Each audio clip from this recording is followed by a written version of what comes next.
ગરીબોની કસ્તુરી ગણાતી ડુંગળી હાલ ખેડૂતોને માથે ઓઢાડી અને રોવડાવી રહી છે. નિકાસ બંધ કરાયા બાદ ડુંગળીના ભાવમાં મોટા પાયે કડાકો નોંધાતા ખેડૂતોને રાતે પાણીએ રોવાનો વારો આવ્યો છે અને મફતના ભાવે પણ ડુંગળી કોઈ લેવા ન હોય તેવું સ્થિતિનું નિર્માણ થયું છે, જેને લઈને ખેડૂતો મૂંઝાયા છે અને ખેડૂતોએ જીવની જેમ સાચવી અને ડુંગળીને ઉછેર્યા બાદ હવે ભાવમાં કડાકો નોંધાતા ખેડૂતોને આભ ફાટ્યું ત્યાં થીગડું ક્યાં મારું તેના જેવી સ્થિતિનું નિર્માણ થયું છે. અમારું ગામ નાની માટલી મારું નામ છે ધનજીભાઈ લીરાભાઈ દુધાગરા નાની માટલી અને અમારો તાલુકો જિલ્લો પણ જામનગર છે. આપા યાર્ડમાં અમારું ડુંગળીનું વેચાણ થાય છે અને તાત્કાલિક સરકાર આનો નિર્ણય લે એવું અમારું માનવું છે. કોઈ હિસાબે ખેડૂતને આ પોસાય તેમ છે જ નહીં. સરકાર વહેલી તકે અને અમારી સરકાર હોય અને અમારે કહેવું પડે. અમારી સરકાર આજે વર્ષોથી અમે એને લેતા આવ્યા છે અને લેવાના છે, પણ વિશ્વાસ ન તૂટવો જોઈએ એવું અમારું માનવું છે.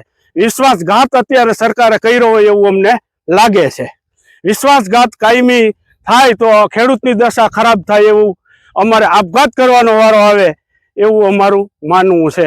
અડધારો 1000 થી 1200 રૂપિયા અમને કરી દે એવું અમારું માનવું છે. નકર આ કોઈ હિસાબે પોસાય એમ જ નથી, કારણ કે અમારે આ ઉત્પાદનમાં ખર્ચ એવડો થઈ જાય છે. અમને વહેલી તકે ખેતી છોડવાનો વારો ન આવે. ગામડા ખાલી થઈ રહ્યા છે. ગામડાની પરિસ્થિતિ તો જુઓ તમે. મારું નામ રમેશભાઈ, નાની માટલી ગામમાં અમે મજૂરી કરવા આવ્યા છે.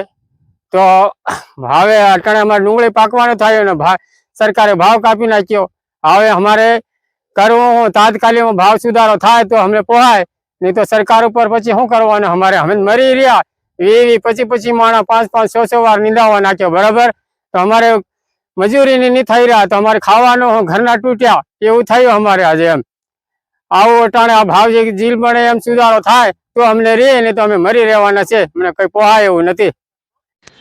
જામનગર પંથકના ખેડૂતોની એવો દાવો છે કે અગાઉ તેઓ ડુંગળી વેચવા માટે જતા હતા ત્યારે તેમને 600 રૂપિયાથી માંડી અને 800 રૂપિયા સુધીના મણના ભાવ મળતા હતા, પરંતુ હવે સરકાર દ્વારા નિકાસ પર પ્રતિબંધ લાગી દેવામાં આવ્યો છે અને જેને લઈને ભાવમાં કડાકો નોંધાયો છે, જેથી હવે 100 રૂપિયાથી 350 રૂપિયા સુધીના ભાવ જ મળતા હોવાનો ખેડૂતો દાવો કરી રહ્યા છે. આમ એક બાજુ તોતિંગ ખર્ચ બાદ વળતર પૂરતું ન મળતા ખેડૂતોમાં ચિંતાનું મોજું ફરી વળ્યું છે અને એટલું જ નહીં પરંતુ પોતાના પરિવારનું આખા વર્ષ દરમિયાન કઈ રીતે ગુજારો કરવો તે વિચાર માત્ર ડરામણો હોવાનું ખેડૂતો જણાવી રહ્યા છે. હવે ખેડૂતો આ ડુંગળીની નિકાસ મામલે સરકારને વિનવણી કરી રહ્યા છે અને આ અંગે ઘટતું કરવામાં આવે તેવી ખેડૂતો કાકલુદી કરી રહ્યા છે.